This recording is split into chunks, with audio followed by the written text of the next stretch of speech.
everyone. A very warm welcome to all of you. Welcome to the class.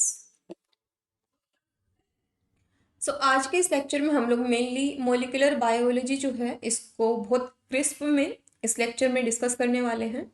जैसे कि इससे पहले हम लोग एनिमल फिजियोलॉजी ऑलरेडी डिस्कस कर चुके हैं, जिसमें हम लोगों ने जो इम्पोर्टेंट टॉपिक थे, हमारे इम्पोर्टेंट पोर्शन था जो उनका, वो हमने ऑलरेडी कवर कर लिया। वन शॉट ऑलरेडी अवेलेबल है चैनल पर। So if you want to watch that lecture you can visit the channel and आप देख सकते हो उस लेक्चर को। मोलिकुलर बायोलॉजी में मेनली जो टॉपिक्स हम डिस्कस करेंगे वो डीएनए रेप्लिकेशन होगा, ट्रांसक्रिप्शन होगा, ट्रांसलेशन होगा in case of eukaryotes as well as in case of prokaryotes. DNA repair को हम लोग बहुत क्रिस्प में देखेंगे। इन डेप्थ में आपको प्रोसेसिंग नहीं बताऊंगी, कौन से जीन रिस्पॉन्सिबल है मैं वो बताऊंगी यहाँ पर।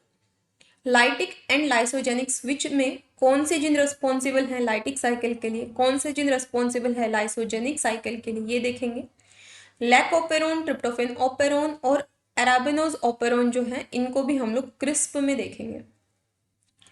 लेकिन लेक्चर स्टार्ट करने से पहले मैं एक चीज़ आपको रिकमेंड करूंगी कि ये लेक्चर देखने के बाद में अगर आपने मोलिकुलर बायोलॉजी में कुछ भी नहीं किया है, आई मीन टू से अगर आप बिल्कुल 10-12 दिन पहले ही रिवाइज करो या फिर 10-12 दिन पहले आपने सोचा कि एक बार ट्रायल लेना है एग्जाम का और 10-12 दिन पहले आप सोच रहे हो कि एक बार थोड़ा सा पढ़ के चले जाएं ट्रायल बेसिस पे, तो मैं आप लोग को एक चीज़ रिकमेंड करूंगी कि अगर मोलिकुलर बायोलॉजी आप टारगेट कर रहे हो और कुछ भी नहीं पढ़ा है तो इस लेक्चर के देखने के बाद में एक बार आप लोग एनिमेशन वीडियोस देख लेना, application, transcription, translation, repair mechanism, इनके एक बार एनिमेशन वीडियोस देखोगे तो आपके माइंड में ये सारी चीज़ें क्लियर हो जाएंगी कि किस तरीके से ये प्रोसेस होती हैं। क्योंकि एप्लीकेशन, ट्रांसक्रिप्शन, ट्रांसलेशन अगर इनको आप एनिमेशन में देखोगे तो आपको, क्योंकि एक जो चीज़ आप विजुअलाइज करते हो वो आपको ज़्यादा टाइम तक ध्यान रहते हो, उसको भूलते भी नहीं हो, है ना। या फिर जो लोग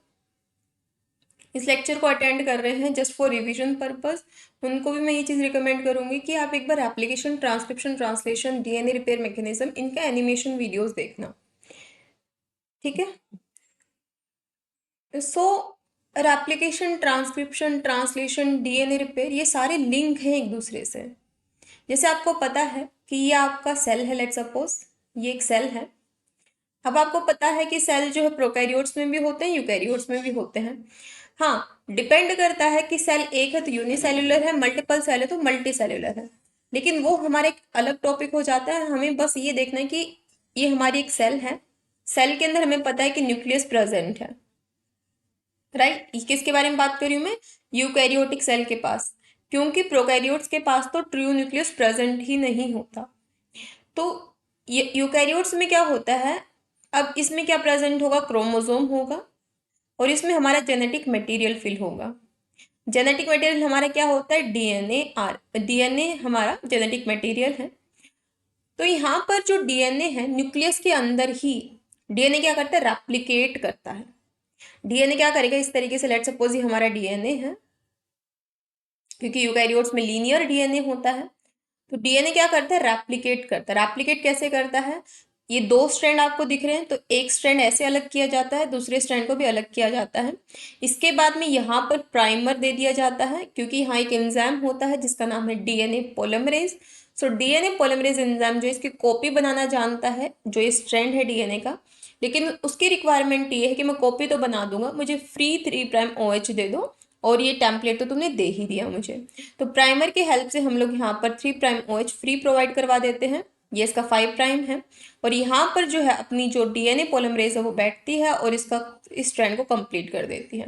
तो इस तरीके से अब जो हमारा डीएनए दिखेगा, अब कुछ इस तरीके से दिखेगा कि 50% जो स्ट्रैंड है वो पेरेंटल स्ट्रैंड है और यहाँ पर न्यू स्ट्रैंड भी बन गया है। तो इस तरीके से अब हमारा जो है जो डीएनए था उसकी रेप्लिकेशन हो गई, यानी कॉपी बन गई। क्योंकि लेट सपोज यहाँ ATGC था तो इसके कॉम्प्लीमेंट्री ही यहाँ ऐड हुए होंगे, सिमिलरली दूसरे के भी यहाँ इस तरीके से कॉपी बन जाती है। तो ये इस तरीके से डीएनए क्या करता है? अपना कॉपी नंबर मेंटेन करके रखता है। फिर यहाँ पर क्या होता है, जैसे कोई भी जीन है, जैसे इंसुलिन का भी जीन है, तो वो प्रोटीन के फॉर्म में ही एक्सप्रेस होंगे। तो यहाँ पर ये डीएनए क्या करता है? डीएनए ट्रांसक्रिप्शन के थ्रू क्या करता है? mRNA बनाता है, यानी मैसेंजर आरएनए बनता है। mRNA बनता है, उसके बाद में फिर ये mRNA ट्रांसलेशन के थ्रू क्या बनता है, प्रोटीन बनता है। तो आप लोग एक चीज बोलते हो ना, कई बार आप क्वेश्चन पढ़ते हो कि जीन एक्सप्रेशन क्या है। DNA is itself a gene, और इसका प्रोटीन बनना is the expression of that gene. समझ में आ गई बात। डीएनए रिपेयर क्या है, डीएनए रिपेयर है कि कई बार जैसे मान लो डीएनए में डैमेज आ गया, क्योंकि अल्ट्रावायलेट रेडिएशन पड़े, लेट सपोज डैमेज आ गया, किसी फिजिकल एजेंट की वजह से डैमेज आ गया, तो उसको रिपेयर करने के मैकेनिज्म को हम लोग बोलते हैं DNA repair mechanism. I hope ये चीज आपको क्लियर है। अब यहाँ पर यूकैरियोट्स में क्या होता है, यूकैरियोट्स में रेप्लिकेशन और ट्रांसक्रिप्शन, यानी डीएनए और डीएनए से आरएनए बनना, ये न्यूक्लियस में ही होता है, लेकिन ट्रांसलेशन होता है साइटोसोल में। लेकिन प्रोकैरियोट्स में ट्रू न्यूक्लियस प्रेजेंट नहीं होता, तो तीनों प्रोसेस साइटोसोल में ही देखने को मिलते हैं। क्लियर है। आगे चलते हैं। यहाँ पर आप देख सकते हो डीएनए रेप्लिकेशन का, यहाँ पर पूरा एक ही पैराग्राफ में आपको क्लियर हो जाएगा पिक्चर, लेकिन ये मैं आपको बाद में करवाऊंगी, पहले हम लोग ये देखते हैं डीएनए क्या होता है। डीएनए का फुल फॉर्म होता है डी यानी डी ऑक्सी राइबो, एन का मतलब होता है न्यूक्लिक, ए का मतलब होता है एसिड। सो डी का मतलब होता है एब्सेंट, डी का मतलब क्या है, एब्सेंट। ऑक्सी का मतलब है ऑक्सीजन, कहाँ एब्सेंट ऑक्सीजन, राइबोज शुगर में, कौन से पोजीशन पर, 2' पोजीशन पर। राइबोज शुगर क्या होती है, 5 कार्बन कंटेनिंग शुगर होती है। जैसे कि आप ये डायग्राम देख सकते हो, यहाँ पर 5 कार्बन कंटेनिंग ये शुगर है, जिसके 2' पर आप देख सकते हो OH ना होके केवल H है। क्यों, क्योंकि O यानी ऑक्सीजन जो है डीएनए में एब्सेंट होती है 2' पोजीशन पर। इसी वजह से कई बार पूछा जाता है आप लोगों से क्वेश्चन में दैट वेदर डीएनए स्टेबल और आरएनए स्टेबल। तो हम लोग कहते हैं कि DNA is more stable than RNA because of the absence of 2' oxygen on ribose sugar. So DNA is more stable than RNA. पहले आरएनए क्या होता है, आरएनए होता है ribo, R means ribo, N means nucleic acid. DNA क्या था, deoxy, deoxy क्यों, क्योंकि ऑक्सीजन एब्सेंट है उसमें 2' पर। जबकि आरएनए में ये राइबोज शुगर है हमारी, तो यहाँ 2' पर आप देख सकते हो सेकंड पोजीशन पर हाइड्रोजन के साथ ऑक्सीजन भी प्रेजेंट है, ठीक है। जबकि डीएनए में एब्सेंट थी, तो इसलिए हम लोगों ने डीऑक्सी लगा दिया वहां पर आगे। तो यहाँ ऑक्सीजन प्रेजेंट होने की वजह से न्यूक्लियोफिलिक अटैक का खतरा रहता है, इसलिए RNA is less stable then DNA. Clear. तो जैसे कि यहाँ पर आप डीएनए जब आप सर्च भी करोगे गूगल पे, या आपने देखा ही होगा डीएनए का स्ट्रक्चर, तो कुछ इस तरीके से आपको देखने को मिलता है। ये 2 स्ट्रैंड होते हैं, एक स्ट्रैंड इस तरीके से होता है,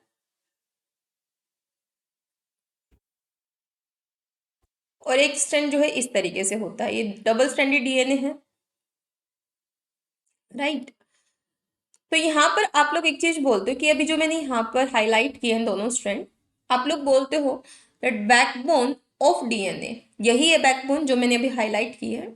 backbone of DNA is made up of sugar and phosphate, कि शुगर और फॉस्फेट से मिलकर बनती है शुगर, कौन सी, राइबोज शुगर। तो बैकबोन को आप ऐसे बना सकते हो, sugar phosphate sugar phosphate sugar phosphate sugar phosphate sugar phosphate.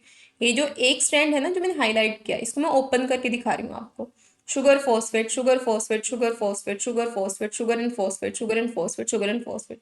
Similarly दूसरे स्ट्रैंड में भी sugar and phosphate sugar and phosphate sugar and phosphate, इस तरीके से ये बना हुआ होता है, ये जो डबल स्ट्रैंडेड डीएनए है। और ओपन करके देखो तो इसके 5' पर फॉस्फेट होता है, 3' पर OH होता है, एंटी पैरेलल स्ट्रैंड होते हैं। तो यानी यहाँ पर तो शुगर और फॉस्फेट इसकी बैकबोन बनी होती है। इसी के साथ में यहाँ पर जब आप देखोगे अंदर की तरफ, ये जो आपको बॉन्ड दिख रहे हैं ये हाइड्रोजन बॉन्ड है। किस किस के बीच में बॉन्ड है, ये नाइट्रोजनस बेस के बीच में, कि एक तरफ अगर ग्वानिन है तो दूसरी तरफ साइटोसिन होगा और उसके बीच में 3 बॉन्ड है। एक तरफ एडेनिन है तो दूसरी तरफ थायामीन होगा और उसके बीच में 2 बॉन्ड है। तो इस तरीके से आपको डीएनए का स्ट्रक्चर देखने को मिलता है। तो डीएनए किससे मिलके बनता है, समझ में आ गई।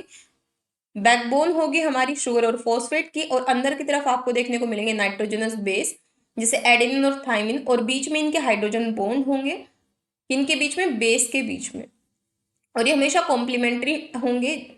जो बॉन्ड बनते हैं वो कॉम्प्लीमेंट्री के बीच में ही बनेंगे, एडेनिन और थायमिन होगा, ग्वानिन है तो उसके सामने साइटोसिन रहा होगा। तो यहाँ पर शुगर फॉस्फेट और नाइट्रोजनस बेस तीनों को मिलाकर हम लोग एक टर्म यूज करते हैं न्यूक्लियोटाइड। क्या टर्म यूज करते हैं? न्यूक्लियोटाइड।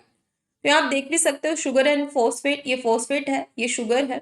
इधर नाइट्रोजन बेस भी लगा होगा, एडेनिन हो सकता है, थाइमिन हो सकता है, ग्वानिन हो सकता है, साइटोसिन। तो इस पूरे एक को हम लोग न्यूक्लियोटाइड बोल देते हैं। इस तरीके से यहाँ पर जो एक न्यूक्लियोटाइड दूसरे न्यूक्लियोटाइड के साथ में फॉस्फोडाइएस्टर बॉन्ड से अटैच होता है। ये न्यूक्लियोटाइड का स्ट्रक्चर आप देख सकते हो, मैंने कहा था शुगर, तो ये राइबोज शुगर बना दी हम लोगों ने। डीएनए है तो 2 प्राइम पे एच लगा दिया, ना कि OH। इसके अलावा फॉस्फेट भी लगा दिया, शुगर और फॉस्फेट की बैकबोन है। नाइट्रोजनस बेस अंदर की तरफ होते हैं तो ये बना दिया। इसको कंप्लीटली हम लोग नाम देते हैं न्यूक्लियोटाइड। लेकिन अगर इस न्यूक्लियोटाइड में फॉस्फेट एब्सेंट है, केवल शुगर और नाइट्रोजनस बेस है, तो इसको बोल देते हैं हम लोग न्यूक्लियोसाइड। सो डीएनए पॉलीमरेज जो होती है वो रिस्पॉन्सिबल होती है रेप्लिकेशन के लिए, और वो न्यूक्लियोटाइड ही ऐड करती है, यानी शुगर, फॉस्फेट और नाइट्रोजनस बेस तीनों को उठा के फिर ऐड करती है। सो नेक्स्ट यहाँ पर बात आती है कि अभी हम लोगों ने न्यूक्लियोटाइड देखा यहाँ पर, तो आरएनए और डीएनए के न्यूक्लियोटाइड में क्या फर्क है? आरएनए में जो न्यूक्लियोटाइड होते हैं उनको आरएनटीपीज बोलते हैं, डीएनए के न्यूक्लियोटाइड को डीएनटीपीज बोलते हैं। डीएनए के न्यूक्लियोटाइड में केवल एक फर्क है, 2 प्राइम पर H है और आरएनए में 2 प्राइम पर OH है।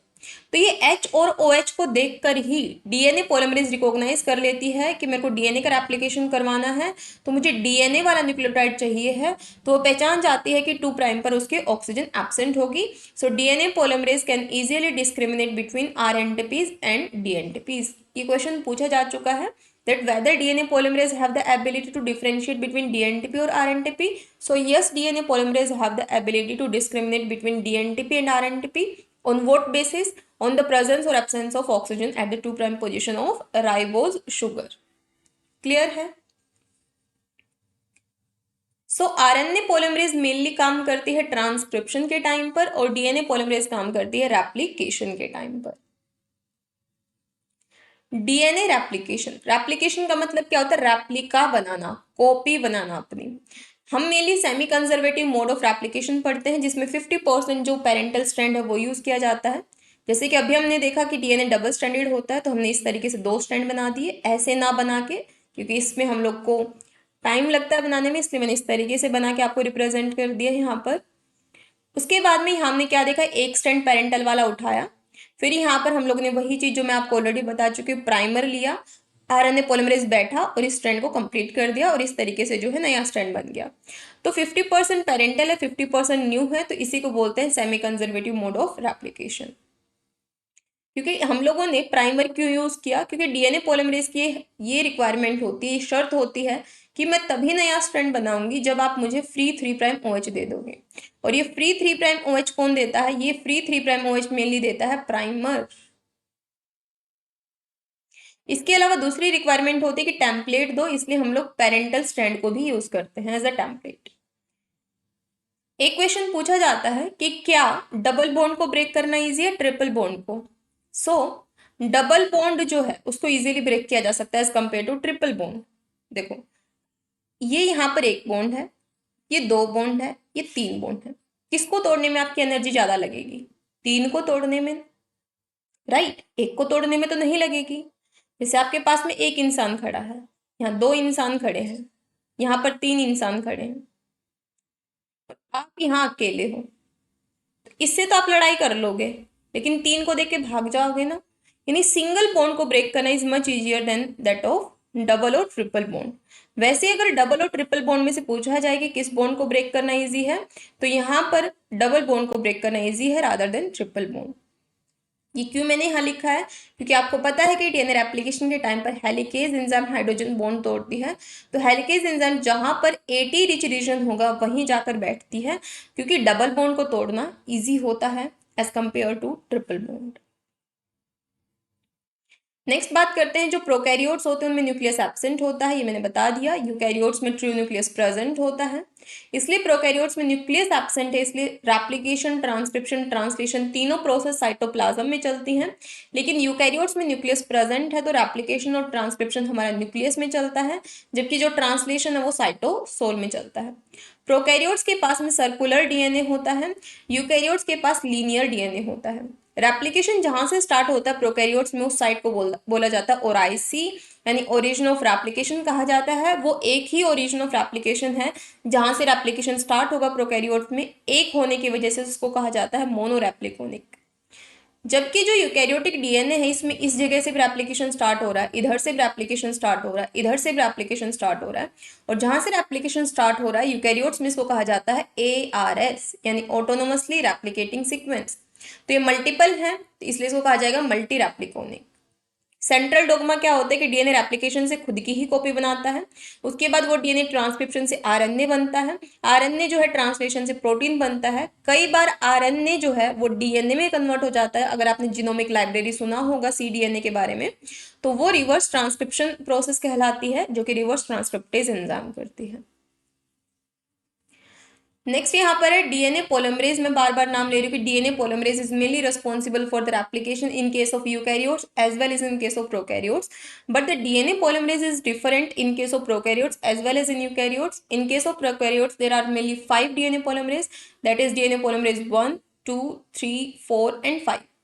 जो डीएनए polymerase 1 होती है उसके पास 5 prime to 3 prime polymerization activity भी होती है डीएनए polymerase 1 के पास, 3 prime to 5 prime exonuclease activity भी होती है डीएनए polymerase 1 के पास, लेकिन इसके अलावा 5 prime to 3 prime exonuclease activity भी होती है। डीएनए polymerase 2 और 3 के पास में 5 प्राइम टू 3 प्राइम पोलिमराइजेशन और 3 prime to 5 prime exonuclease activity होती है, लेकिन मेनली हम लोग डीएनए polymerase 3 को यूज करते हैं because its processivity and fidelity rate is high. वहीं यूकैरियोट्स में बात करें तो यूकैरियोट्स में हम मेनली डीएनए polymerase अल्फा के बारे में पढ़ते हैं, क्योंकि प्राइमर प्रोवाइड करवाती है। डीएनए polymerase डेल्टा जो है ये लैगिंग ओकाजाकी फ्रेगमेंट या डिसकंटिन्यूअस स्ट्रैंड के लिए रिस्पॉन्सिबल है। डीएनए polymerase एप्सिलॉन जो है वो लीडिंग स्ट्रैंड के फॉर्मेशन के लिए रिस्पॉन्सिबल है। नेक्स्ट यहाँ पर अब हम लोग मेन आ जाते हैं रेप्लिकेशन के ऊपर, वन बाय वन हम डिस्कस करेंगे हम सारी चीजें। अभी तक बेसिक देखा हम लोगों ने केवल। चलिए पहले मैं आपको समझा देती हूँ एक बार, उसके बाद में फिर देखते हैं। बेसिक कंसेप्ट क्या है, इस तरीके से आपका डीएनए है, ये बैकबोन शुगर फॉस्फेट से मिलकर बनी है, बता दिया मैंने। अंदर आपके नाइट्रोजनस बेसिस होंगे, adenine, thymine, guanine, cytosine, adenine thymine, adenine thymine, adenine thymine, adenine thymine, इस तरीके से बेसिस लगे होंगे अंदर की तरफ। तो जैसे जब भी आप घर बनाते हो तो पहले तो डिसाइड करते हो ना किस एरिया पे आपको घर बनाना है। तो पहले यूकैरियोट्स हो या प्रोकैरियोट्स हो, दोनों में डिसाइड किया जाता है कि कहाँ पर हमें रेप्लिकेशन स्टार्ट करना है। तो यहाँ पर सबसे पहले जो इनिशिएटर प्रोटीन प्रोकैरियोट्स में आता है उसको बोला जाता है डीएनए। यूकैरियोट्स में इसको डीएनए नहीं बोला जाता, इसको क्या बोला जाता है, ORC बोला जाता है। तो ये आके पहले जगह ढूंढते हैं, काम एक ही है, दोनों ही क्या है, इनिशिएटर प्रोटीन, लेकिन यूकैरियोट्स और प्रोकैरियोट्स में नाम अलग अलग है। ठीक है, तो आके जगह ढूंढते हैं, जगह ढूंढ के यहाँ पर जैसे मान लो यहाँ से इनिशिएट होना है एप्लीकेशन, तो जहां से इनिशिएट होना है एप्लीकेशन, प्रोकैरियोट्स में उसको कहा जाता है क्या, ORC, और यूकैरियोट्स में उसको कहा जाता है ARS। फिर ये किसको बुलाते हैं, फिर ये बोलते हैं, बंदे का नाम है हेलिकेज लोडर, उसको बोलते हैं कि जाओ हेलिकेज को बुला के लाओ। ये बैठा हुआ है हेलिकेज, बोलते हैं उसका काम है हमने जगह ढूंढ ली कि यहाँ से एप्लीकेशन स्टार्ट करना है। हेलिकेज लोडर को यूकैरियोट्स में अलग नाम से जाना जाता है, प्रोकैरियोट्स में अलग नाम से। प्रोकैरियोट्स में इसको कहा जाता है DNAC, और यूकैरियोट्स में इसको कहा जाता है CDC6 प्लस CDT1। हेलिकेज को प्रोकैरियोट्स में कहा जाता है क्या, DNAB, और यूकैरियोट्स में इसको कहा जाता है MCM227 कॉम्प्लेक्स। नाम अलग अलग है, काम एक ही है। हेलिकेज के पास में होती है सीजर, तो ये जाती है यहाँ पर, जहाँ AT रिच रीजन है वहां जाएगी, क्योंकि डबल बॉन्ड को तोड़ना ज्यादा इजी है। AT, ये गलत लिख दिया मैंने, इस तरीके से कॉम्प्लीमेंट्री होंगे, डबल बॉन्ड को ब्रेक करना इजी है, तो जाके इधर इनको तोड़ देती है। जैसे ये टूटते हैं तो अब DNA ओपन हो जाता है। अब DNA कुछ इस तरीके से दिखता है। अब जैसे ही DNA ओपन हो गया, यहाँ पर जैसे आप घरों में जब कपड़े सुखाने जाते हो ना, कई बार आंधी आने की वजह से आपको ये डर रहता है कि कपड़े जो है गिर ना जाए, वैसे ही यहाँ पर भी आपको पता है ये एडेनिन है, थाइमिन है, कॉम्प्लीमेंट्री है, वापस बॉन्ड बना सकते हैं, इसलिए यहाँ पर क्लिप लगा देते हो आप, क्या, SSB प्रोटीन, क्या लगा देते हो, सिंगल स्ट्रैंड बाइंडिंग प्रोटीन, जो इनको दोबारा से रिवाइंड नहीं होने देंगे। तो सिंगल स्ट्रैंड बाइंडिंग प्रोटीन को यूकैरियोट्स में कहा जाता है रेप्लिकेटिंग प्रोटीन ए। इसके बाद में यहाँ आप देख सकते हो दो रास्ते ओपन है, एक ये रास्ता है, एक ये रास्ता है, तो दो है फोर्क, इनको कहा जाता है रेप्लिकेशन फोर्क। तो दो डायरेक्शन में रेप्लिकेशन चलता है। लेकिन हमने पता है कि रेप्लिकेशन डीएनए पॉलीमरेज करती है, तो डीएनए पॉलीमरेज बोलते हैं पहले प्राइमर। तो यहाँ पर पहले प्राइमर ऐड किया जाएगा। ये मान लो लेट सपोज ये आपका 3 प्राइम है, ये जस्ट अ सेकेंड इधर से देखते हैं, इसको हाफ में डिवाइड कर लेते हैं हम, ठीक है। ये कंडीशन है, इसको मैं हाफ में डिवाइड करके एक साइड वाला ही रीजन देखना, हाफ में डिवाइड कर लेते हैं ना। तो यहाँ पर लेट सपोज ये इसका 5 प्राइम है, ये इसका 3 प्राइम है, ये भी इसका 3 प्राइम ही रहा होगा, ये इसका 5 प्राइम है, ये इसका 3 प्राइम है, ये इसका 5 प्राइम है। मतलब हाफ के बारे में बात करें तो हाफ ही देखो आप, है ना। तो यहाँ पर सबसे पहले प्राइमर प्रोवाइड करवाया गया, तो 3 ऊपर 3 प्राइम है तो नीचे 5 प्राइम होगा, इसका 3 प्राइम फ्री है। डीएनए पॉलीमरेज ने देखा अरे वाह 3 प्राइम फ्री है, जाके बैठ गई डीएनए पॉलीमरेज, बोलते ओके अब मैं अपना काम कर दूंगी, तो न्यूक्लियोटाइड ऐड करती है और ये स्ट्रैंड को कॉम्प्लीमेंट्री बना देती है। ये कॉन्टिन्यूस चल रहा है, इसलिए इसको कहा जाता है लीडिंग स्ट्रैंड। यूकैरियोट प्रोकैरियोट्स के केस में ये जो प्राइमर आ रहा है इसको कौन देता है, इंडिविजुअल बना देते हैं, यहाँ इसका नाम है प्राइमेज। ये बोलता है प्राइमर चाहिए, लो प्राइमर, प्रोकैरियोट्स को देके आ जाता है। लेकिन ये बोलता है यूकैरियोट्स से मैं प्राइमेज बन के तो नहीं जाऊंगा, यूकैरियोट्स वाले प्राइमेज देखेंगे तो भगा देंगे मेरे को, मेरा नाम बदल दो। तो हाँ यूकैरियोट्स में इसको क्या बोला गया, यूकैरियोट्स में ये कौन प्रोवाइड करवाता है, डीएनए पॉलीमरेज अल्फा जो है, डीएनए पॉलीमरेज अल्फा, ये एंजाइम क्या करवाती है, ये प्राइमर प्रोवाइड करवाती है, ठीक है।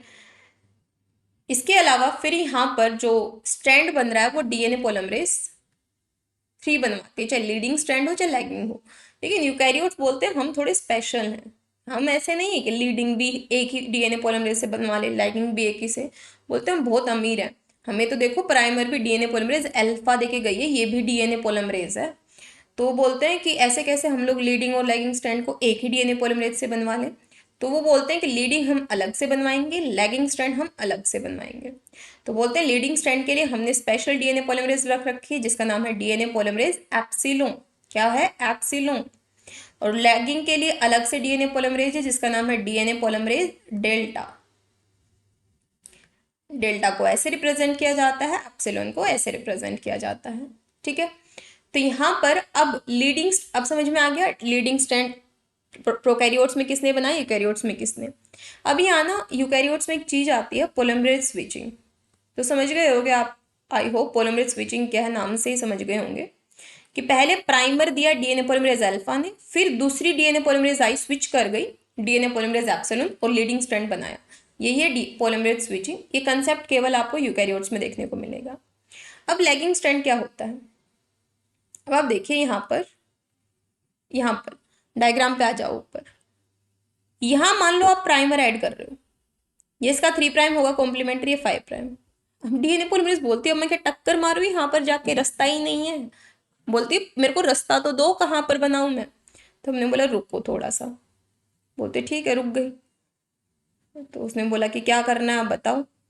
तो हम लोग ने सॉल्यूशन निकाला कि हम थोड़ा सा पीछे हट के प्राइमर डाल देते हैं इधर। तो ये तो इसका पीछे हट के प्राइमर डाला हम लोगों ने, तो यहाँ पर ये इसका कौन सा एंड हो जाएगा, ये इसका 3 प्राइम है, ये 5 प्राइम है। तो यहाँ पर इसने बोला ठीक है अब काम कर दूंगी। अब इसने क्या कर दिया, अब इसने ये स्ट्रैंड सिंथेसाइज कर दिया।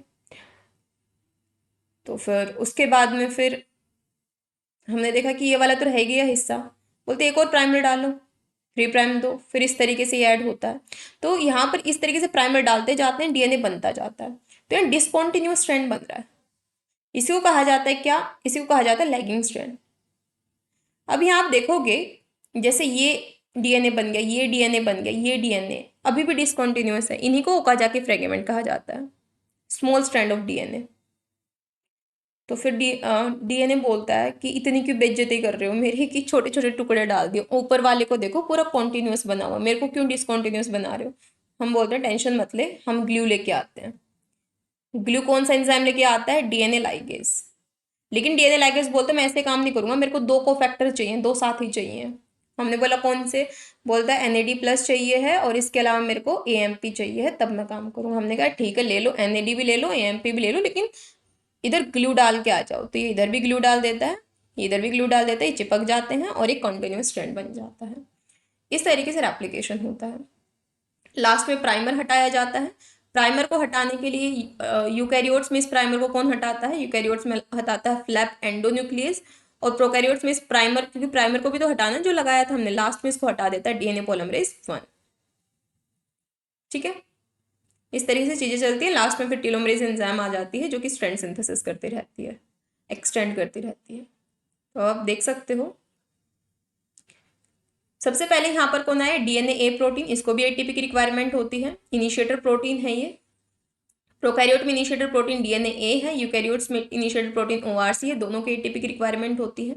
ये सबसे पहले रिकॉग्नाइज करते हैं कि यहाँ पर हमने रेप्लिकेशन स्टार्ट करना है। उसके बाद में फिर यहाँ पर ORI और ARS सीक्वेंस जो है यहाँ से स्टार्ट होगा। यूकैरियोट्स में ARS कहा जाता है, प्रोकैरियोट्स में ORI कहा जाता है।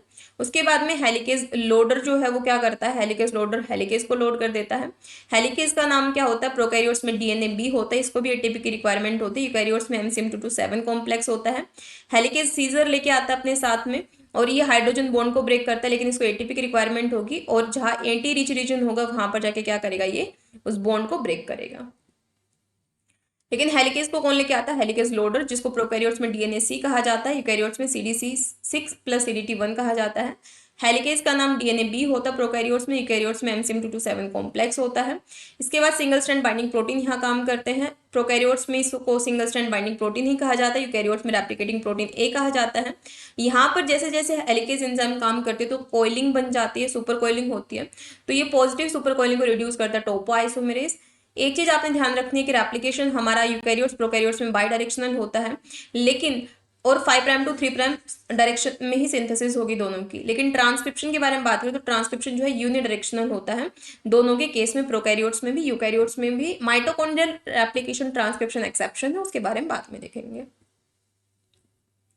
टोपोआइसोमेरेज के बारे में बात करें तो सुपर कोइलिंग जो होती है उसको रिड्यूस करती है। प्रोकैरियोट्स में दो तरीके की टोपोआइसोमेरेज होती है, 1 और काइरेज। यूकैरियोट्स में 2 हैं, 1 और 2। ये रिड्यूस करते हैं सुपर कोइलिंग को, पॉजिटिव सुपर कोइलिंग को रिड्यूस कर देती है, इसलिए इसको कहा जाता है नेगेटिव सुपर कोइलिंग। तो हेलिकेज जैसे जैसे बॉन्ड ब्रेक करती है आगे आगे DNA में इस तरीके से गांठ कह सकते हो आप, एक तरीके से बनती रहती है।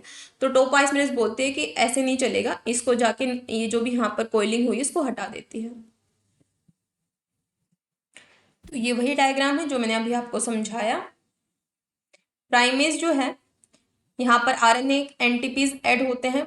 प्राइमेज एंजाइम जो है यही प्रोकैरियोट्स में प्राइमर प्रोवाइड करवाती है, लेकिन यूकैरियोट्स में DNA polymerase alpha primer provide करवाती है। प्रोकैरियोट्स में DNA पॉलीमरेज 3 एंजाइम ही काम करती है। यूकैरियोट्स में लीडिंग स्ट्रैंड के लिए DNA पॉलीमरेज एप्सिलॉन, लैगिंग के लिए DNA पॉलीमरेज डेल्टा काम करती है। DNA पॉलीमरेज की शर्त होती है टेम्पलेट और 3' OH फ्री हो, इसलिए प्राइमर को यूज किया जाता है।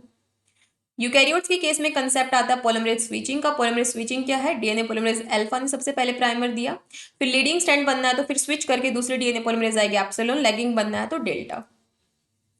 एक क्वेश्चन पूछा जाता है कि सबसे ज्यादा प्राइमर कहाँ यूज होते हैं, लीडिंग या लैगिंग में? तो लैगिंग स्ट्रैंड में फ्रीक्वेंटली जो है प्राइमर यूज होते हैं बिकॉज ऑफ द डिसकंटिन्यूटी। इसी के अलावा DNA पॉलीमरेज के बारे में बात करोगे तो DNA पॉलीमरेज ऐसे ही नहीं आ जाता। DNA पॉलीमरेज का जब आप स्ट्रक्चर देखोगे तो कुछ इस तरीके से दिखता है स्ट्रक्चर। ये ग्रीन कलर से जो आपको दिख रहा है, ब्लू ब्लू है इसके पीछे जो ग्रीन कलर है, तो यहाँ पर ना ये इसको स्लाइडिंग क्लैंप कहा जाता है, जो DNA पॉलीमरेज को स्टेबलाइज करके रखता है। लेकिन स्लाइडिंग क्लैंप को भी ऐसे ही नहीं आ जाता, स्लाइडिंग क्लैंप को भी कोई पकड़ के लेके आता है जिसको स्लाइडिंग क्लैंप लोडर कहा जाता है। तो यहाँ पर स्लाइडिंग क्लैंप जो है प्रोकैरियोट्स में इसको कहा जाता है बीटा क्लैंप, यूकैरियोट्स में कहा जाता है PCNA। इस क्लैंप को लोड करता है गामा कॉम्प्लेक्स प्रोकैरियोट्स में, और यूकैरियोट्स में RFC कॉम्प्लेक्स। RNA प्राइमर को रिमूव करता है DNA पॉलीमरेज 1, जिसके पास 5' to 3' एक्सोन्यूक्लियस एक्टिविटी होती है, और यूकैरियोट्स में इसको रिमूव करने आता है फ्लैप एंडोन्यूक्लियस। RNase एक ऐसा एंजाइम है जो कि RNA DNA हाइब्रिड को रिमूव करता है। ठीक है, तो यहाँ पर मैंने एक टर्म कहा था 5' to 3' पोलिमराइजेशन एक्टिविटी। ये क्या होता है? जैसे RNA पोलिमरेज जो है 3' OH फ्री मिल गया तो इसको एक्सटेंड करती रहती है, तो 5' to 3' में तो ही जा रही है। लेकिन अगर गलती हो जाती तो ये क्या करती है, जैसे यहाँ पर इसने गलत न्यूक्लियोटाइड ऐड कर दिया, C के सामने T ऐड कर दिया, तो ये 3' पोजिशन पे वापस मुड़ के 5' की तरफ देखेगी, तो 3' to 5' प्रूफ रीडिंग एक्टिविटी गलत न्यूक्लियोटाइड को हटा देगी। डीएनए पॉलीमरेज 1 क्या करिए, प्राइमर को हटा रही है 5 prime to 3 prime exonuclease activity से। अब बात करते हैं एप्लीकेशन इन इकोलाई। इकोलाई में जो एप्लीकेशन है उसको थीटर एप्लीकेशन कहते हैं। ओल्ड स्ट्रैंड जो होता है उसको पता कैसे चलता है, ये पेरेंट स्ट्रैंड है वो मिथाइलेटेड होता है। जैसे कि मान लो यहाँ पर जो इकोलाई होता है उसमें जीएटीसी सीक्वेंस रिपीटेड होता है, तो यहाँ पर मिथाइल ग्रुप ऐड है, इसका मतलब ये स्ट्रैंड जो है पुराने वाला है और नया वाला स्ट्रैंड हेमी मिथाइलेटेड होता है। तो दूसरा एप्लीकेशन हम लोग को रोकना है क्योंकि अभी नया वाला स्ट्रैंड पूरा नहीं बना, तो सीक्यूए प्रोटीन आके जो है ओराई को ब्लॉक कर देगा कि अभी एक ही स्ट्रैंड सिंथेसिस नहीं हुआ तो दूसरा क्यों कर रहे हो। माइटोकॉन्ड्रियल रेप्लिकेशन के बारे में बात करें तो माइटोकॉन्ड्रिया के पास में खुद का सर्कुलर डीएनए होता है, डबल स्टैंडर्ड होता है। यहाँ पर डीएनए पॉलीमरेज गामा काम करती है। हेलिकेज का नाम ट्विंकल हेलिकेज है। गजब की बात यह है कि प्रोकैरियोट्स यूकैरियोट्स दोनों में ही बायडायरेक्शनल रेप्लिकेशन था, लेकिन यह यूनिडायरेक्शनल रेप्लिकेशन होता है। दूसरा हमने देखा था प्रोकैरियोट्स यूकैरियोट्स दोनों में ही ट्रांसक्रिप्शन जो है वो यूनिडायरेक्शनल है, लेकिन यहाँ पर ट्रांसक्रिप्शन होता है बायडायरेक्शनल, बिकॉज यहाँ पर दो प्रमोटर है, हैवी स्ट्रैंड प्रमोटर, एलएसपी यानी लाइट स्ट्रैंड प्रमोटर, तो दोनों प्रमोटर अपोजिट डायरेक्शन में है, इसलिए यहाँ पर ट्रांसक्रिप्शन बाई डायरेक्शनल होता है। लेकिन रेप्लिकेशन जो है यूनिडायरेक्शनल होता है। ये मान लो ये टेम्पलेट है, तो यहाँ डीएनए पॉलीमरेज गामा आती है और इसको रीड करके एक और स्ट्रैंड बना देती है, हैवी स्ट्रैंड, एक लाइट स्ट्रैंड है। यहाँ पर आप देखोगे तो डी तरीके का दिख रहा है, इसको डी लूप कहते हैं। 3 स्ट्रैंड बन गए तो 3 स्ट्रैंड यहाँ सिंथेसिस हुई है। अब बात कर लेते हैं डीएनए रिपेयर के बारे में। डीएनए रिपेयर में लिए डायरेक्ट रिपेयर होता है, इनडायरेक्ट रिपेयर होता है। डायरेक्ट रिपेयर में जैसे हमारा ये डीएनए है, डीएनए में गलती से थायमिन थायमिन के बीच में डबल बॉन्ड बन गया जिसको थायमिन डाइमर कहते हैं, तो यहाँ पर ब्लू लाइट, डीएनए फोटोलाइज होती है जो उसको ठीक कर सकते हैं, लेकिन उसको ब्लू लाइट की जरूरत होती है, तो डीएनए फोटोलाइज यहाँ पर जाएगी और डायरेक्टली इसको रिपेयर कर देगी। इनडायरेक्ट रिपेयर में 2 तरीके होते हैं, बीईआर, एनईआर। बीईआर होता है हमारा base excision repair. Base excision repair में मेनली डीएनए ग्लाइकोसाइलेज एंजाइम काम करती है जो कि ग्लाइकोसिडिक बॉन्ड को हटा देगी। एक क्वेश्चन पूछा गया था जिसमें डीएनए ग्लाइकोसाइडेज कर दिया था नाम, तो वो गलत हो जाएगा, है ना। डीएनए ग्लाइकोसाइलेज एंजाइम यूज होती है, एपी एंडोन्यूक्लियस एंजाइम यूज होती है, इसके अलावा डीएनए पॉलीमरेज थर्ड और लाइगेज एंजाइम यूज होती है। न्यूक्लियोटाइड एक्सिजन रिपेयर में यूवीआर सिस्टम यूज किया जाता है। यूवीआरडी वहाँ हेलिकेज के जैसा काम करती है। यूकैरियोट्स में अगर मिस्टेक हो गई तो जीरोडर्मा पिगमेंटोसोमा और कोकाइनी सिंड्रोम देखने को मिल सकता है। मिसमैच रिपेयर में बात करते हैं तो सबसे पहले मिसमैच को रिकॉग्नाइज करने के लिए म्यूट एस आता है, फिर पेरेंटल स्ट्रैंड को रिकॉग्नाइज करने के लिए म्यूट एल आता है, फिर म्यूट एच के पास में निक प्रॉपर्टी होती है, एक्सोन्यूक्लियस, डीएनए पॉलीमरेज थर्ड और लाइगेज मिलके यहाँ पर जो मिसमैच हो उसको रिपेयर कर देते हैं। एक होता है एसओएस रेस्पॉन्स जो कि एरर प्रोन होता है। नॉर्मल कंडीशन में इस एसओएस को इनहिबिट किया जाता है। कौन इनहिबिट करता है, लेक्से प्रोटीन करता है, लेकिन जब म्यूटेटेड होता है तो रैके बोलता है लेक्से को तू चुप हो जाए क्योंकि हमें एसओएस रेस्पॉन्स यहाँ पर करना है क्योंकि म्यूटेशन है डीएनए में। नेक्स्ट बात करते हैं लाइटिक और लाइसोजेनिक स्विच के बारे में। जैसे इस तरीके से हमारा ये बैक्टीरिया है, जब इसमें यहाँ पर ये फाज है ये आके अपना डीएनए डाल देता है, इसको बैक्टीरियोफाज कहा जाता है। तो यहाँ पर अगर ये डीएनए जो है इंटीग्रेटेड फॉर्म में रह गया बैक्टीरिया के डीएनए के साथ, अगर इंटीग्रेटेड फॉर्म में वायरस का डीएनए है तो लाइसोजेनिक फेज है, बर्स्टिंग हो गई तो यहाँ पर लाइटिक साइकिल चलेगी। लेकिन डिसाइड कौन करता है, डिसाइड करने के लिए यहाँ पर कुछ जीन रिस्पॉन्सिबल होते हैं। लाइटिक साइकिल कब चलेगी, जब एन क्यू क्रो ये 3 जीन एक्टिव होंगे। लाइसोजेनिक साइकिल कब चलेगी, जब C1 C2 C3 और इंटीग्रेज ये जीन एक्टिवेट होंगे। तो जब C1 है तो वो लाइसोजेनिक चलाएगा तो लाइटिक वालों को इनहिबिट करके रख देगा। एन को एंटी टर्मिनेटर भी कहा जाता है। C3 एक्टिवेट करता है C2 को, C2 एक्टिवेट करता है C1 को। C1 एक्ट एज बोथ, ये खुद को एक्टिवेट करना भी जानता है और रिप्रेस करना भी, तो C1 act as both activator as well as repressor. Bacteria के केस में एक प्रोटीन होता है जिसका नाम होता है HFLA, हाई फ्रीक्वेंसी प्रोटीन होता है, ये HFLA प्रोटीन है। ये इनहिबिट करना जानता है C3 को। C3 इनहिबिट हो गया तो C2 एक्टिव नहीं होगा, C2 एक्टिव नहीं होगा तो C1 एक्टिव नहीं होगा, C1 एक्टिवेट नहीं होगा तो लाइसोजेनिक साइकिल नहीं चलेगी, लाइटिक साइकिल चलेगी। एक रैके प्रोटीन होता है, रैके प्रोटीन भी C1 को इनहिबिट करता है। C1 इनहिबिट है तो लाइसोजेनिक तो चलेगी नहीं, NQ को एक्सप्रेस होकर लाइटिक साइकिल चला देंगे। ये बहुत इंपॉर्टेंट जीन है, इनके नाम ध्यान रखना आप लोग। नेक्स्ट बात करते हैं हम लोग ट्रांसक्रिप्शन के बारे में। ट्रांसक्रिप्शन में क्या होता है, ट्रांसक्रिप्शन में आरएनए पॉलीमरेज यूज की जाती है। आरएनए पॉलीमरेज भी हमारी कोर एंजाइम में 2 alpha beta beta prime omega सब यूनिट होते हैं, लेकिन ये अकेली कुछ नहीं कर सकती। इसको एक housekeeping gene that is sigma factor की रिक्वायरमेंट है। सिग्मा फैक्टर के साथ जैसे ही कोर एंजाइम मिल जाती है, अब इसको कह देते हैं हम लोग होलो एंजाइम, क्योंकि सिग्मा फैक्टर जो होते हैं प्रमोटर रिकॉग्निशन में हेल्प करता है कि ये प्रमोटर है, यहाँ पे जाके बैठ जाओ आरएनए पॉलीमरेज और डीएनए को रीड करके अपना आरएनए बनाती जाओ। तो जैसे यहाँ पर ये होलो एंजाइम जो है ये इस प्रोमोटर को रिकॉग्नाइज करते हैं और उसके बाद डीएनए को रीड करके यहाँ पर आरएनए बनता जाता है 5 प्राइम टू 3 प्राइम डायरेक्शन में। लेकिन यहाँ पर क्या होता है, यहाँ पर एक ड्रग होते हैं एक्टिनोमाइसिन डी, ये इंटरफेयर कर सकते हैं इस डबल स्ट्रैंडेड डीएनए के साथ। अगर इंटरफेयर हो गया डबल स्ट्रैंडेड डीएनए के साथ तो आरएनए पॉलीमरेज आगे नहीं बढ़ पाएगी और यहाँ पर जो है सिंथेसिस रुक जाएगी।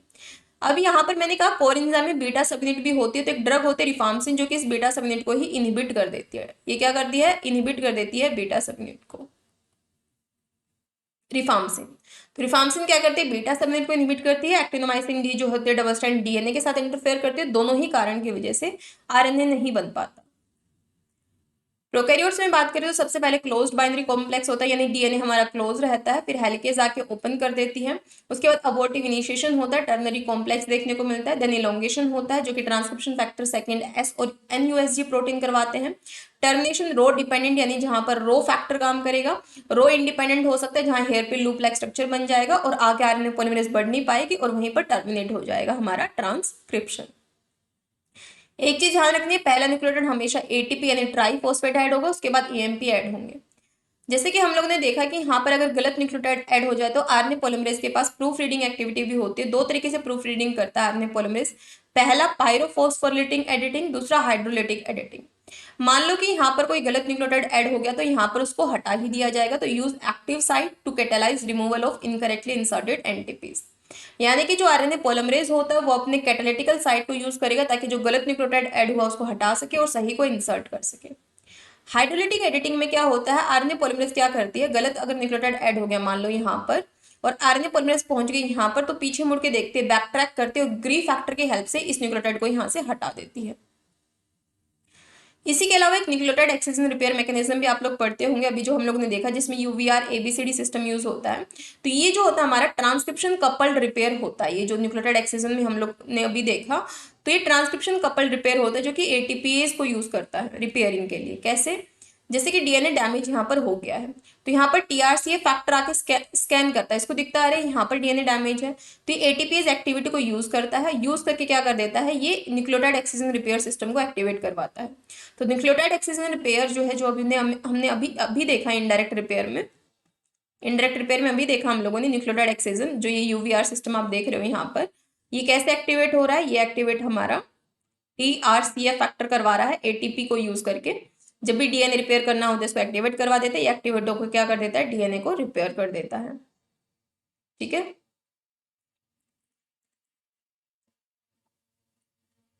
नेक्स्ट यहाँ बात करते हैं कि सिग्मा फैक्टर एक तरीके का नहीं होता, बहुत सारे तरीके के होते हैं। सिग्मा 70 जो होता है हाउसकीपिंग होता है, 54 हमारा cellular nitrogen level nitrogen assimilation में काम करता है, 38 हमारा स्टेशनरी फेज या स्ट्रेस रिस्पॉन्स में काम करता है, 32 हीट शॉक जीन होता है, 28 हमारा फ्लैजिलर केमोटैक्सिस में काम करता है। तो बहुत सारे सिग्मा फैक्टर्स होते हैं और ये इंपॉर्टेंट है, इनसे क्वेश्चन पूछे गए हैं ऑलरेडी।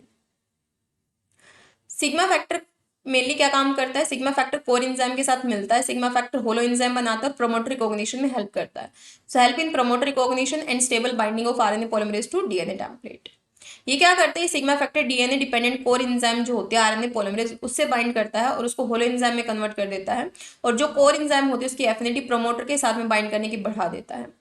ये ट्रांसक्रिप्शन को इनिशिएट करवाता है। इसके अलावा जब ट्रांसक्रिप्शन इनिशिएट हो जाता है और प्रमोटर को एक बार क्लियर करके आगे की तरफ हमारा आरएनए पॉलीमरेज बढ़ जाता है, उसके बाद थोड़े टाइम बाद ये जो सिग्मा फैक्टर है वहां से फॉलो ऑफ हो जाएगा। लेकिन जब ये फॉलो ऑफ होता है अपने साथ में दो बेस को भी अपनी पॉकेट में डाल के ले आता है। एक चीज ध्यान रखनी है, डीएनए जो होता है उसमें जो न्यूक्लियोटाइड पॉलीमर होता है वो अनब्रांच्ड होते हैं और डीएनए और आरएनए दोनों का ही सिंथेसिस हमेशा 5 प्राइम टू 3 प्राइम डायरेक्शन में होता है। रिफार्मसिन मैंने बता दिया हमारा बीटा सबयूनिट को इनहिबिट करता है। एक्टिनोमाइसिन डी जो होता है हमारा डबल स्ट्रैंडेड डीएनए के साथ इंटरफेयर करता है, जिसकी वजह से आरएनए पॉलीमरेज आगे नहीं बढ़ पाती और as a anti cancer drug इसको यूज किया जाता है। अब बात कर लेते हैं यूकैरियोटिक ट्रांसक्रिप्शन के बारे में। एक चीज ध्यान रखना है, रिवीजन क्लास है ये, जिसमें हम लोग केवल फास्ट फॉरवर्ड मोड में रिवाइज कर रहे हैं। अगर आप सोचो कि इस एक लेक्चर से ही आपको इन डेप्थ नॉलेज हो जाएगी तो इट्स नेक्स्ट टू इम्पॉसिबल, है ना, क्योंकि ये तो प्री एग्जाम रिवीजन है। ठीक है, तो ये कमेंट मत करना कि मैम क्या पढ़ा रहे हो इतना जल्दी जल्दी, जिन्होंने पढ़ा है उनको सब समझ में आ जाएगा।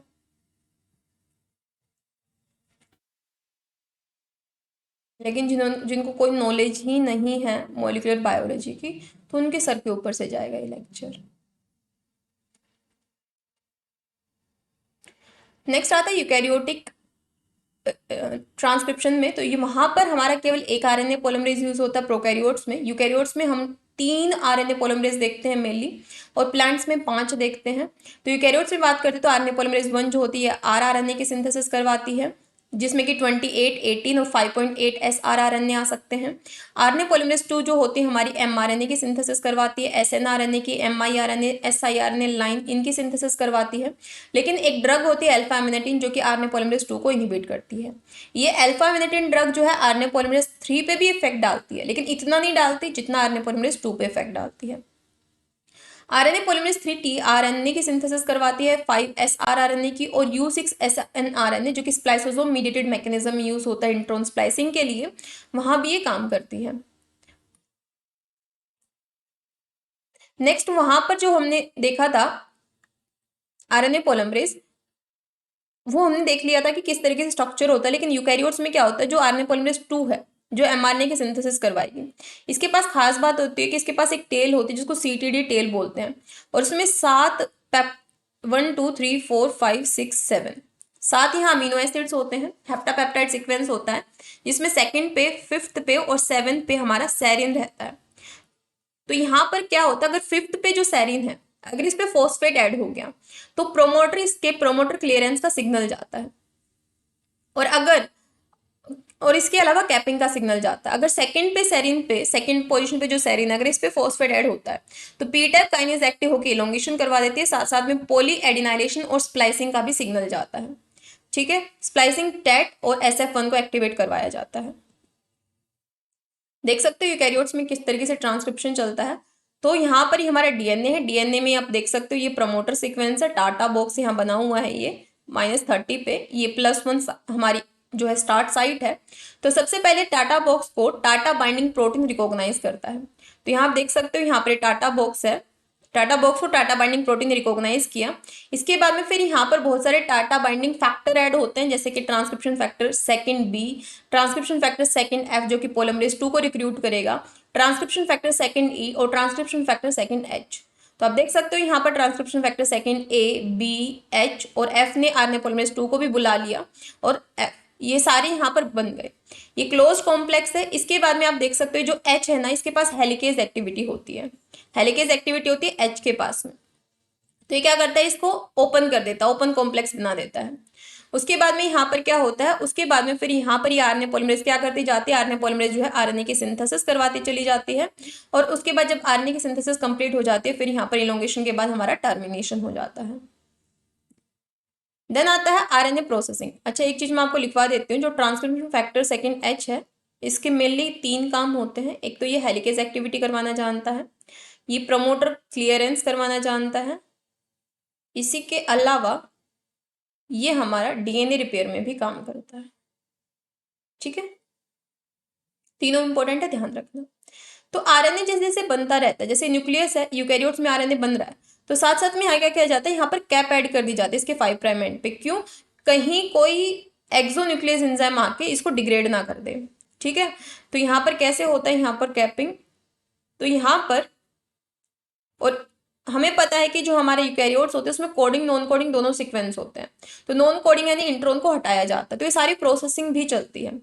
तो प्रोसेसिंग में आप देख सकते हो यहाँ पर 5 प्राइम एंड पे कैप ऐड किया जाता है, जो मेनली ग्वानिन के ऊपर ऐड किया जाएगा मिथाइल ग्रुप। इंट्रोन को हटाया जाता है और 3 प्राइम पर पॉली ए टेल यानी एडेनिन एडेनिन एडेनिन ऐड किए जाते हैं। सबसे पहले बात करते हैं हम लोग कैपिंग के बारे में, 5 प्राइम पे कैप कैसे ऐड होता है। तो पहला न्यूक्लियोटाइड हमारा ट्राइफॉस्फेट होता है, मेनली ATP होता है पहला न्यूक्लियोटाइड, एडेनिन ट्राइफॉस्फेट। 3 फॉस्फेट होंगे एडेनिन के पास, ये NP को मान लो आप एडेनिन है। ठीक है, इस तरीके से आप इसको अज्यूम कर सकते हो दैट ये एडेनिन है, और ट्राइफॉस्फेट यानी 1 2 3, इसी को तो बोलते हैं ATP, एडेनिन, और 1 2 3 3 फॉस्फेट, ये हो गया हमारा ATP, एडेनिन ट्राइफॉस्फेट। जिसमें ये जो एडेनिन के पास फॉस्फेट है ये अल्फा है, ये बीटा, ये गामा। तो गामा वाले को हटाया जाता है, और जो GTP है हमारी, GTP यानी ग्वानिन, 3 फॉस्फेट 1 2 3, ग्वानिन के पास वाले फॉस्फेट को अल्फा, ये बीटा, ये गामा, और अल्फा वाले को यहाँ लगा दिया जाता है। ठीक है, और इसके ऊपर मिथाइल ग्रुप ऐड कर दिया जाता है, हो गई कैपिंग, कि ग्वानिन का अल्फा वाला फॉस्फेट आ गया और एडेनिन का अल्फा और बीटा वाला है, गामा वाला हमने हटा दिया, इनके बीच में बॉन्ड बना, इसके ऊपर मिथाइल ग्रुप है, यही है कैपिंग। इसके बाद ये RNA। ठीक है, नेक्स्ट आता है group 1 intron splicing. Group 1 intron splicing में क्या होता है, जैसे इस तरीके से मान लो यहाँ पर ये इंट्रॉन्स है, तो यहाँ क्या होता है ग्रुप 1 में होता है कि यहाँ पर ग्वानिन होता है, इसके 3 प्राइम OH होता है, ये मान लो 5 प्राइम टू 3 प्राइम RNA है। तो सबसे पहले ये 3 prime OH 5 prime splice side पे कट करता है, यहाँ पर 3 प्राइम OH फ्री हो जाता है, फिर ये 3 प्राइम स्प्लाइस साइड पे कट करता है, और इस तरीके से लास्ट में देखते हो तो इस तरीके से इंट्रोन अलग हो जाते हैं, एक्सोन आपस में जुड़ जाते हैं। 2 बार यहाँ अटैक हुआ है तो 2 बार ट्रांसएस्टरिफिकेशन रिएक्शन होती है, रिवर्सेबल होती है ये। ग्रुप 2 के केस में क्या होता है, ग्रुप 2 इंट्रॉन स्प्लाइसिंग में कि यहाँ पर एडेनिन होता है, जिसका 2 प्राइम OH जो है न्यूक्लियोफिलिक अटैक करता है 5 प्राइम स्प्लाइस साइड पे, SS यानी स्प्लाइस साइड, जिसकी वजह से इसका 3 प्राइम OH फ्री हो जाता है, फिर ये 3 प्राइम स्प्लाइस साइड पे अटैक करता है। लास्ट में आप देखते हो लैरिएट स्ट्रक्चर अलग हो जाता है, एक्सोन अलग हो जाते हैं, इस तरीके से स्प्लाइसिंग होती है। ठीक है, आप देख सकते हो यहाँ पर ये 2 प्राइम OH जो है एडेनिन का, इसने अटैक किया यहाँ पर 5 प्राइम स्प्लाइस साइड पे, इसका 3 प्राइम OH फ्री हो गया तो इसने अटैक कर दिया 3 प्राइम स्प्लाइस साइड पे, तो इंट्रॉन अलग हो गए और एक्सोन अलग हो गए। Intron is non coding sequence, exon is coding sequence. आगे यहाँ स्प्लाइसोसोम मैकेनिज्म भी होता है कि 5 प्राइम स्प्लाइस साइड जो है इसके साथ में U1, स्प्लाइसोसोम में SNRNP यूज होते हैं, U1, U2, U4, U5, U6, ये तो तीनों एक साथ ऐड होते हैं। U1 हमारा 5 प्राइम स्प्लाइस साइड पे ऐड होता है। क्वेश्चन पूछा गया है कि U1 जो है स्प्लाइसोसोम में कहाँ ऐड होता है, तो 5 प्राइम स्प्लाइस साइड पे होता है। U2 जो होता है ये पिरामिडिन ट्रैक के आसपास जो ब्रांच पॉइंट होता है वहां ऐड होता है। इसके बाद में तीनों आ जाते हैं, और तीनों आने के बाद क्या करते हैं, इंट्रोन को हटा देते हैं और एक्सोन को आपस में जोड़ देते हैं। नेक्स्ट आता है पॉलीएडिनाइलेशन। पॉलीएडिनाइलेशन जो होता है अकर आफ्टर क्लीवेज को ट्रांसक्रिप्शनली, इसमें क्या होता है, जैसे हमारा ये mRNA है तो mRNA में AAUAA बहुत सारे A हैं तो इसको पॉली A सिग्नल कहा जाता है। CA यानी क्लीवेज फैक्टर यहाँ बाइंड होंगे। GU रिच सीक्वेंस होता है जहां पर एक फैक्टर ऐड होता है जिसको बोलते हैं CSTF क्लीवेज स्टिमुलेटिंग फैक्टर। तो यहाँ पर क्या होता है कि इस तरीके से फिर ये मुड़ जाते हैं, ये क्लीवेज फैक्टर जैसे यहाँ पर CA साइड पर ऐड हो जाते हैं, क्लीवेज फैक्टर 1 और क्लीवेज फैक्टर 2, तो इधर को इसको यहाँ से क्लीव कर देते हैं। अब हमारा mRNA कुछ ऐसा दिखा। फिर यहाँ एक एंजाइम आता है पोलियोपोलिमरेज, ये बोलता है मुझे किसी टेम्पलेट की जरूरत नहीं है, और आके यहाँ पर A ऐड कर देता है और उनके साथ में पोली A binding protein PABP add हो जाते हैं। यही हमारा पोली एडिनाइलेशन। सो पोलियोपोलिमरेज कैसे काम करता है, इसको टेम्पलेट की जरूरत नहीं होती, टेम्पलेट इंडिपेंडेंट मैनर में काम करता है। ये ऐड करता है AAA स्पेसिफिक न्यूक्लियोटाइड को, only incorporate A from ATP। ठीक है, पोली ए बाइंडिंग पोलिमरेज जो होता है बाइंड करता है विद पोली ए सीक्वेंस और इंक्रीज कर देता है पोली एडिनाइलेशन के रेट को। पोली एडिनाइलेशन में क्या होता है, जो 3 प्राइम एंड होता है उसमें AAA को ऐड किया जाता है। ठीक है, इसके अलावा ये चीज आपने ध्यान रखनी है कि जो ट्रांसप्लाइसिंग देखने को मिलती है ट्राइपेनोसोमा में, कई बार आप देखोगे बहुत बड़ा क्वेश्चन होता है और ट्राइपेनोसोमा उसमें लिखा होता है, बिना सोचे समझे ट्रांसप्लाइसिंग पे क्लिक कर देना है। ट्राइपेनोसोमा जो होता है ये प्रोटोजोन पैरासाइट होता है। लास्ट में आता है यूकैरियोटिक में टर्मिनेशन के बारे में बात। टर्मिनेशन टोरपीडो मॉडल और एलोस्टेरिक मॉडल। टोरपीडो मॉडल में क्या होता है, मेनली यहाँ XNR2 एंजाइम यूज होती है जो कि एक्सोन्यूक्लियस एंजाइम है। तो ये DNA है, यहाँ बन रहा है RNA, तो ये क्या कर देती है, क्लीव कर देती है इस RNA को यहाँ से, और RNA पॉलिमरेज यहाँ से हट जाती है। तो इस तरीके से यहाँ पर एक काम करता है। पूछा भी गया है कि कौन सा मॉडल यूज होता है टर्मिनेशन में, तो ह्यूमन में XNRN2 यूज होता है एक एंजाइम, टोरपीडो मॉडल है ये, जो कि XNRN2 एक RNase एक्टिविटी रखता है जो RNA को डिग्रेड कर देता है। नेक्स्ट बात करते हैं ट्रांसलेशन के बारे में। ट्रांसलेशन में क्या होता है, प्रोटीन की सिंथेसिस होती है। प्रोटीन क्या होता है, अमीनो एसिड आपस में पेप्टाइड बॉन्ड से लिंक होते हैं। यहाँ पर हमें राइबोसोम की रिक्वायरमेंट होती है। प्रोकैरियोट्स में 70S राइबोसोम होता है। 70S राइबोसोम जो होता है 2 सब यूनिट से मिलकर बनता है, स्मॉल और लार्ज सब यूनिट। स्मॉल होती है 30S, लार्ज होती है 50S। 50S सब यूनिट भी मेनली कुछ SRNA से मिलके बनती है, जिसमें एक होता है 23 SRNA, एक होता है 5 SRNA। 23 SRNA के पास में पेप्टाइड बॉन्ड बनाने की कैपेबिलिटी होती है, लेकिन एक ड्रग होता है क्लोरामफेनिकोल ड्रग, जो कि प्रोकैरियोट्स की जो ये लार्ज सब यूनिट है जिसकी 23 SRNA है जिसके पास, इसकी पेप्टाइड बॉन्ड बनाने की क्षमता को क्या कर सकता है, इनहिबिट कर सकता है ये ड्रग। से पूछा भी गया है कि that which drug is responsible for the inhibition of polypeptide activity of 23 SRNA, so it is chloramphenicol drug. इसी के साथ में यूकैरियोट्स में क्या होता है, यूकैरियोट्स 80S राइबोसोम होता है, इसके पास भी लार्ज और स्मॉल सब यूनिट होती है। स्मॉल होती है 40S, लार्ज होती है हमारी 60S। तो जो हमारी लार्ज सब यूनिट होती है ये भी 28 SR RNA कंसिस्ट करती है, 5.8 SRNA कंसिस्ट करती है, जिसमें 28 SRNA पॉलीपेप्टाइड की सिंथेसिस कर सकता है। लेकिन एक ड्रग है साइक्लोहेक्सामाइड ड्रग, ये इसकी पॉलीपेप्टाइड एक्टिविटी को इनहिबिट कर सकती है। तो क्या चीज ध्यान रखनी है कि राइबोसोम जो होता है प्रोकैरियोट्स में 70S होता है। अब ऐसा मत बोल देना 50 + 30 = 80 - 10 = 70, नहीं, एडिशन नहीं होता इनका, ठीक है। तो 70S होता है, 70S 50S और 30S से मिलके बनता है। जो 50S होता है हमारा, उसमें 23S RNA होता है, जो वो पेप्टाइड बॉन्ड बनाता है अमीनो एसिड के बीच में। लेकिन अगर आप एक ड्रग दे दोगे क्लोरामफेनिकोल ड्रग प्रोकैरियोट्स को, तो वो पेप्टाइड बॉन्ड नहीं बनेगा, यानी प्रोटीन ही नहीं बनेगा।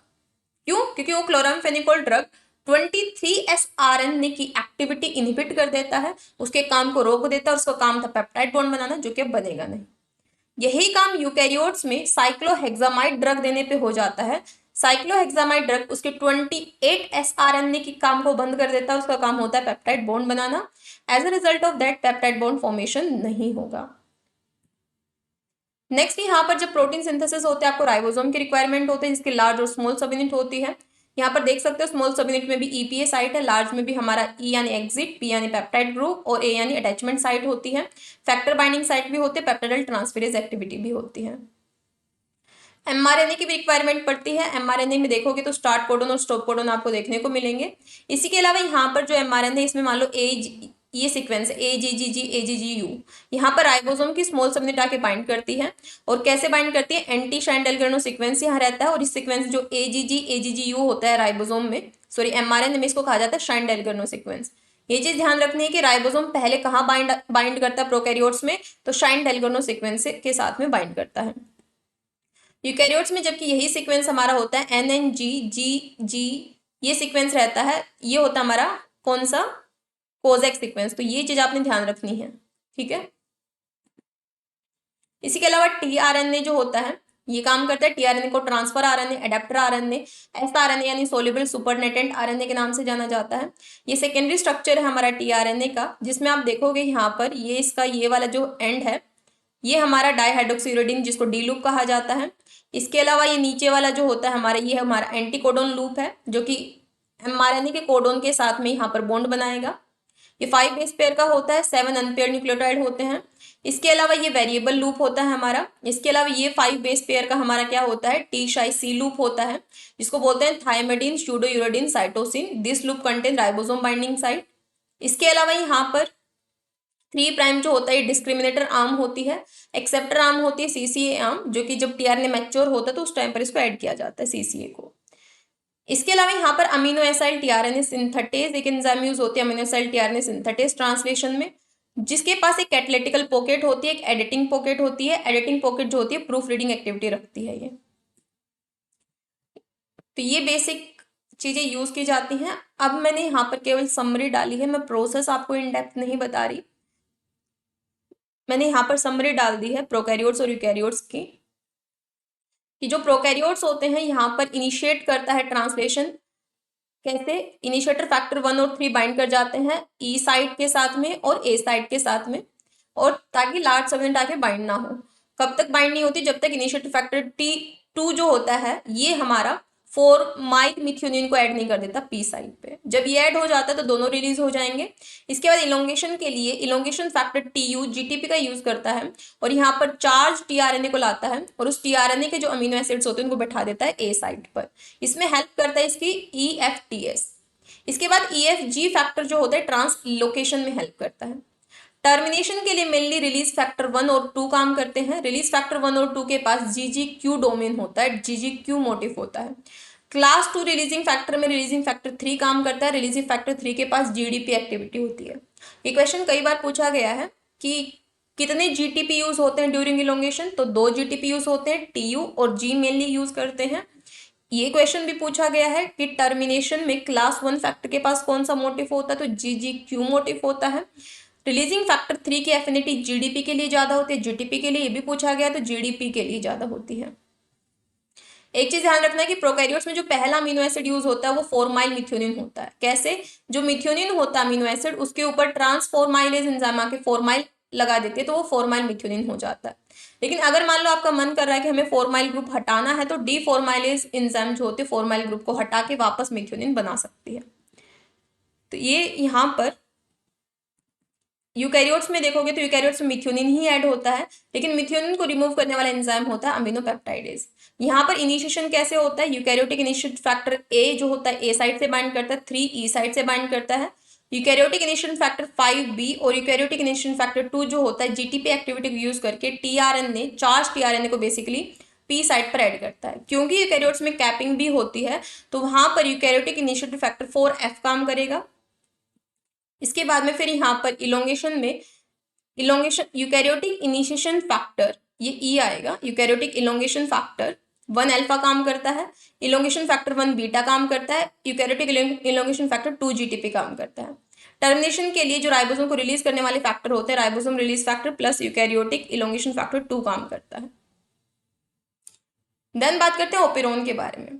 तो जो प्रोकैरियोट्स होते हैं मेनली उनकी फर्स्ट चॉइस होती है खाने में ग्लूकोज की, हमें ग्लूकोज पसंद है। लेकिन जब ग्लूकोज नहीं होती लैक्टोज होती तो लैक ओपेरोन चला के उस लैक्टोज को भी ग्लूकोज में कन्वर्ट कर देते हैं और फिर खाते हैं, फिर वो ग्रो करते हैं। तो लैक ओपेरोन कैटाबोलिकल और इंड्यूसेबल ओपेरोन होता है। आपने देखा होगा ओपेरोन में सबसे पहले रेगुलेटरी सीक्वेंस रहता है, फिर प्रमोटर, फिर यहाँ पर ऑपरेटर, फिर यहाँ जीन है ZXA, Z encode for beta gal, X encode for permease, A encode for trans acetylase. तो जब हमारा लैक्टोज प्रेजेंट है, लैक्टोज क्या है प्रेजेंट, तब क्या होता है एलोलैक्टोज कह लो या लैक्टोज कह लो, ये जो रिप्रेसर बना रहा है, रिप्रेसर वैसे तो ऑपरेटर से बाइंड करके ना ऑपरेटर का रास्ता रोक देता है। अब ऑपरेटर पे कोई अगर पत्थर लग गया मान लो, आरएनए पॉलीमरेज आगे नहीं बढ़ पाएगी क्योंकि आरएनए पॉलीमरेज पी यानी प्रमोटर से बाइंड है। लेकिन लैक्टोज प्रेजेंट हो तो क्या करती है रिप्रेसर को ऑपरेटर से बाइंड नहीं होने देती। अब बाइंड नहीं होगा तो ये तीनों जीन सिंथेसाइज होंगे, बीटा गैल सिंथेसाइज होकर क्या कर देता है इस लैक्टोज को ग्लूकोज गैलेक्टोज और लैक्टोज में कन्वर्ट कर देता है और अब हमारा बैक्टीरिया जो है वो ग्लूकोज को इंटेक कर सकता है। अब बाहर से भी जो है ये एलोलैक्टोज का जो काम कर सकता है वो आईपीटी जो प्रोवाइड करवा सकते हो तो भी ये पाथवे चलेगा। नेक्स्ट आता है ट्रिप्टोफेन ओपेरोन को एनाबॉलिक या रिप्रेसेबल ओपेरोन भी कहा जाता है, ये एटेन्यूएशन को भी फॉलो करता है। यहाँ पर भी क्या है, यहाँ इंड्यूसेबल है, रिप्रेसर प्रोटीन है, रिप्रेसर प्रोटीन लेकिन जो बनता है वो इनएक्टिव होता है। कब तक, जब तक उसको ट्रिप्टोफेन नहीं मिल जाता। जब उसको ट्रिप्टोफेन मिल जाता है वो होलो रिप्रेसर हो जाता है और उसके बाद में वो इनहिबिट कर सकता है किसको, ऑपरेटर को। लेकिन जब तक ऑपरेटर जो है इनहिबिट नहीं हुआ तब तक ट्रिप्टोफेन सिंथेसाइज होगा। लेकिन जैसे ही ट्रिप्टोफेन सिंथेसाइज हो गया तो उसके बाद वो रिप्रेसर से बाइंड करेगा। रिप्रेसर, अच्छा मैं बता देती हूँ, थोड़ा सा पेचीदा सा है। देखिए इस तरीके से ये यहाँ पर हमारा रेगुलेटर प्रोटीन है, ये प्रमोटर है, ये ऑपरेटर है। इसके अलावा ABCDE ये ट्रिप्टोफेन के जीन है जो ट्रिप्टोफेन सिंथेसाइज करवा देते हैं। लेट सपोज यहाँ ट्रिप्टोफेन जो है एब्सेंट है तो ये ओपेरोन चलेगा, ये ओपेरोन चलेगा। कैसे चलेगा, इंड्यूसिबल ओपेरोन जो है ये रिप्रेसर प्रोटीन बनाता है लेकिन ये इनएक्टिव बनाता है। बन तो क्या रिप्रेसर, इनएक्टिव है। तो ऑपरेटर से कोई बाइंड करने वाला है नहीं, तो ऑपरेटर अपना यहाँ पर कोई लगा ही नहीं हुआ ऑपरेटर की जगह। उसके बाद यहाँ पर आरएनए पॉलीमरेज आगे बढ़ती है और बढ़ के क्या कर देती है, जो ये जीन है इन जीन को सिंथेसाइज करवाएगी, फिर ट्रांसक्रिप्शन ट्रांसलेशन से ये ट्रिप्टोफेन बना देंगे। अब ट्रिप्टोफेन बन गया। ये इनएक्टिव रिप्रेसर तो यही चाहता था कि ट्रिप्टोफेन बने। क्यों, ये जो रिप्रेसर है ना ये इनएक्टिव कब तक रहता है, जब तक इसको को रिप्रेसर नहीं मिल जाता। और ट्रिप्टोफेन हमारा एक्ट करता है एज अ को रिप्रेसर। तो जब ट्रिप्टोफेन नहीं था ये चला, अब हमारा ट्रिप्टोफेन प्रेजेंट है, आ गया ट्रिप्टोफेन, तो ये ट्रिप्टोफेन इसके साथ आके बाइंड कर जाता है इस रिप्रेसर के साथ। अब ये क्या करता है, ये ऑपरेटर से बाइंड कर जाएगा। ऑपरेटर से ही रिप्रेसर बाइंड कर गया तो आरएनए पॉलीमरेज आगे नहीं बढ़ पाएगी और ये ऑफ हो जाएगा। तो जब ट्रिप्टोफेन एब्सेंट था तो ये ऑन था, ऑन होके ट्रिप्टोफेन बना दिया। और जब ट्रिप्टोफेन प्रेजेंट है तो ये बंद हो जाता ओपेरोन। इसलिए कहा गया कि ट्रिप्टोफेन की प्रेजेंस की वजह से ही ओपेरोन बंद है, इसलिए इसको रिप्रेसेबल ओपेरोन कहा गया। और लैक्टोज की प्रेजेंस की वजह से ओपेरोन चालू हो रहा है क्योंकि लैक्टोज रिप्रेसर से बाइंड करके उसको रोक देता है, ऑपरेटर से बाइंड मत कर। तो लैक्टोज की प्रेजेंस की वजह से चालू हो रहा है, इसलिए इसको कहा गया इंड्यूसिबल ओपेरोन। एक होता है अरेबिनोज ओपेरोन या ए ओपेरोन, जहां ARAC एक्ट करता है एज अ रेगुलेटर।